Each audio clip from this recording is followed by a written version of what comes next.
What we have here is a Hitachi USB drive. This is micro USB, comes with a micro to C cable, and also comes with a micro to A cable, so you can plug it into your computer, at which point it acts like a external DVD drive. It's a super writer, super multi, so it'll burn DVDs and CDs.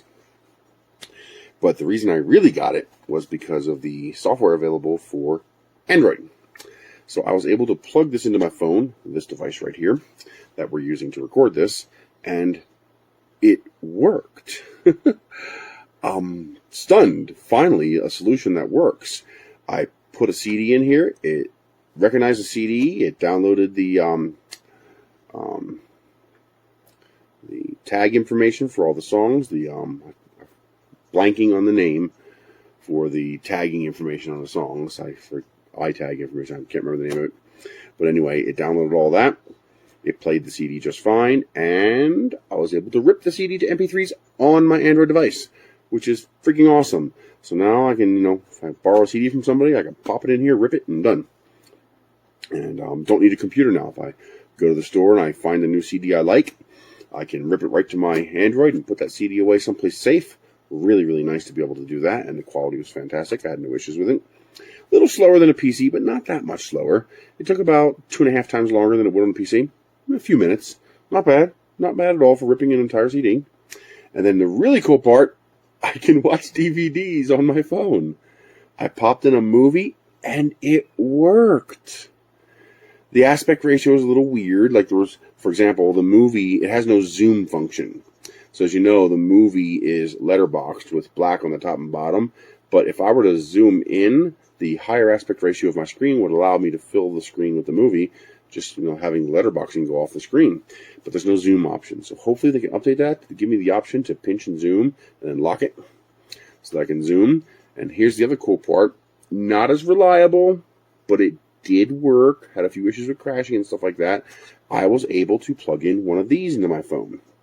So this has a USB port, an HDMI port, and a USB-C port for charging. So I was able to HDMI out to my TV, USB out to the DVD drive, and USB in to keep it charged while I was doing this. And the charge actually did go up while I was doing it. And it worked. I was able to play it back on my TV. It was a bit fiddly. I had to unplug, plug in, get it to work. I wonder if there's some kind of HTTP crap going on that's keeping it from working quite right. I don't know. But there was a few times where I actually did get it to work, and I was playing a DVD through my phone on a 65-inch screen, and it worked. I tried to enable aspect ratio of the TV instead of aspect ratio of the phone because it did a weird aspect ratio on my high aspect ratio phone. It letterboxed both the top, bottom, and sides on the TV. Not too big a deal, but it did do that. The app did have an option to adjust the aspect ratio to the TV, 16:9 instead of 21:5. But as soon as I did that, it stopped working. Like it kind of crashed or something. Like I stopped getting the content on TV. I'm not sure why. Still working on that, but it did work. Playback on the phone worked perfectly. I have not attempted to burn anything yet from the phone. It has a burner built into it. The app has a burn function, so I should be able to burn data. And I don't know if I could burn an audio CD. We'll have to try that. I actually haven't used burnable discs in a while. They're packed away in the... I just moved here, so they're packed away in the Connex containers. I'm back. It'd be easier for me just to go to the dollar store and grab a couple blank discs and try it than try to find them.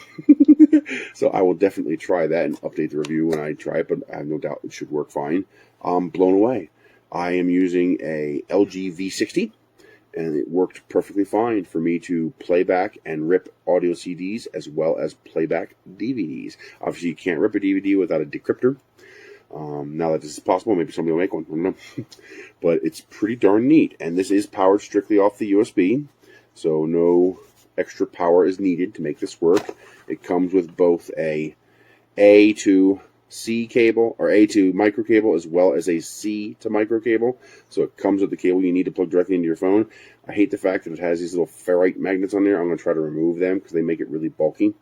Or just try a different C to micro cable and see if that works. In theory it should, but it comes with the two cables you need to use it with either the PC and adapter or your phone directly if it has USB-C. I don't know if this will work micro OTG. Not sure. It didn't come with a micro cable, so it might not. Most phones today are C. I'm impressed. I'm very, very happy. My issues with the TV might be this, so I'll have to try a different one of these and see if it makes a difference. But direct to the phone works perfectly. I am blown away, finally.